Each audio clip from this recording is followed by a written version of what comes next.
তেল সংকটই কি বিএনপিকে ক্ষমতা থেকে নামাবে? আসলেই কথাটা আশ্চর্যজনক হইলেও অনেকটা সত্যে রূপান্তরিত হতে চলছে। পাম্পে তেল না পাওয়ায় ভোগান্তি, দেশজুড়ে জ্বালানি সংকটের ছায়া, দেশের বিভিন্ন অঞ্চলে হঠাৎ করে পেট্রোল পাম্পগুলোতে তেল সরবরাহ বন্ধ বা সীমিত হয়ে যাওয়ার চরম ভোগান্তিতে পড়েছেন সাধারণ মানুষ। যানবাহন চালক থেকে শুরু করে পরিবহন শ্রমিক সবার মধ্যেই দেখা দিয়েছে উৎকণ্ঠা ও অসন্তোষ। পরিস্থিতি এমন পর্যায়ে পৌঁছেছে যে অনেক পাম্পে ঘন্টার পর ঘন্টা লাইনে দাঁড়িয়ে থেকেও তেল পাচ্ছেন না গ্রাহকরা। রাজধানীসহ বিভিন্ন জেলায় সরজমিনে দেখা গেছে অনেক পাম্পে তেল নেই লেখা সাইনবোর্ড ঝুলছে। কিছু কিছু পাম্পে সীমিত পরিমাণে তেল দেওয়া হচ্ছে, তাও নির্দিষ্ট গ্রাহকদের অগ্রাধিকার দিয়ে। এতে করে সাধারণ মানুষের মধ্যে ক্ষোভ বাড়ছে। এই সংকটের পেছনে কয়েকটি কারণ সামনে আসছে। সংশ্লিষ্ট সূত্রগুলো বলছে, আন্তর্জাতিক বাজারে জ্বালানির মূল্য ওঠানামা, আমদানি জটিলতা এবং সরবরাহ ব্যবস্থা দুর্বলতা সব মিলিয়ে এই পরিস্থিতির সৃষ্টি হয়েছে। এছাড়া ডিলারদের মধ্যে আতঙ্ক ও মজুতদারের প্রবণতাও সংকটকে তীব্র করছে বলে অভিযোগ উঠেছে। সরকারি সংস্থা বাংলাদেশ পেট্রোলিয়াম কর্পোরেশন বিপিসি বলছে, দেশে জ্বালানির পর্যাপ্ত মজুত রয়েছে এবং খুব দ্রুত পরিস্থিতি স্বাভাবিক হয়ে আসবে। তবে মাঠ পর্যায়ে বাস্তবতা ভিন্ন চিত্র তুলে ধরছে। সরবরাহ ঠিকমতো না পৌঁছানোর অনেক পাম্পই তেল দিতে পারছে না। পরিবহন খাতে এর প্রভাব ইতোমধ্যেই পড়তে শুরু করেছে।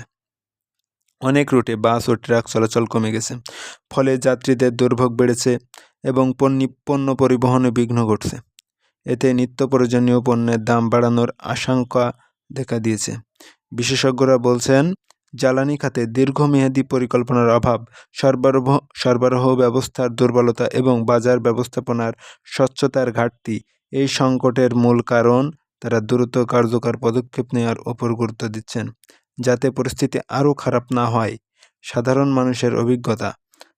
মানুষ বলতেছে, অনেক মোটরসাইকেল চালক জানিয়েছেন সকালে লাইনে দাঁড়িয়ে থেকেও ঘন্টার পর ঘন্টা অপেক্ষা করার পর খালি হাতে ফিরতে হয়েছে। সিএনজি ও বাস চালকরাও একই সমস্যার মুখোমুখি হচ্ছেন।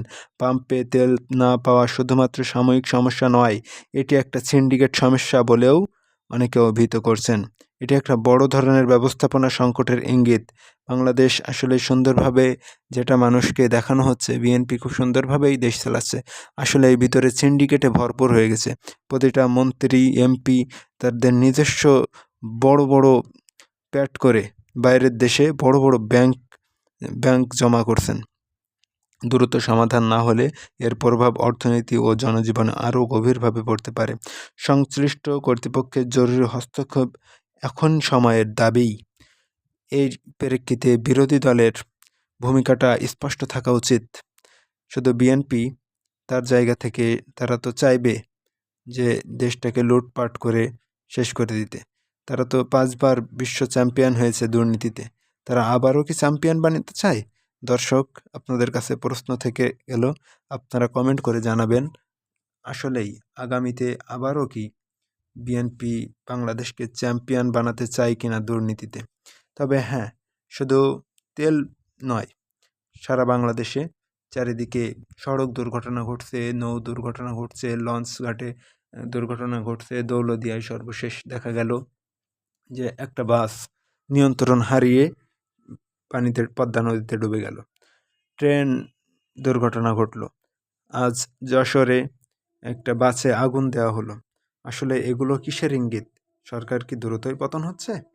আসলেই সরকার পতন হবে কি না হবে সেটা সরকারের দুর্বলতার উপরেই নির্ভর করে। তবে বর্তমান সরকার যে পরিমাণতা তাদের দুর্বলতা দেখাচ্ছে, এই দুর্বলতা হয়তো তাদেরকে ক্ষমতার আসন থেকে নামানোর একটা পর্যায়ে চলে আসতে পারে।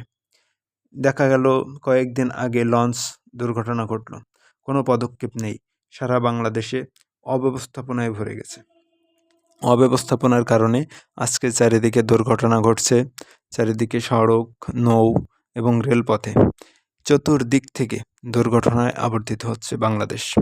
এর জন্য দায়ী কে? দায়ী একমাত্র হতে পারে বিএনপি ছাড়া আর কাউকে মানুষ দুষছে না। সাধারণ মানুষজন খুবই বিরক্ত। তারা বিএনপি সরকারকে পরিপূর্ণভাবে দোষ দিচ্ছে। তবে এখানে বিএনপির উচিত ছিল যে তারা সুন্দরভাবে দেশ পরিচালনা করা, তাদের এমপি মন্ত্রীদের ভিতরে দুর্নীতিগ্রস্তদের মন্ত্রী পরিষদে না বসানো। কিন্তু তারা সেই ভুলটা আবারও করল।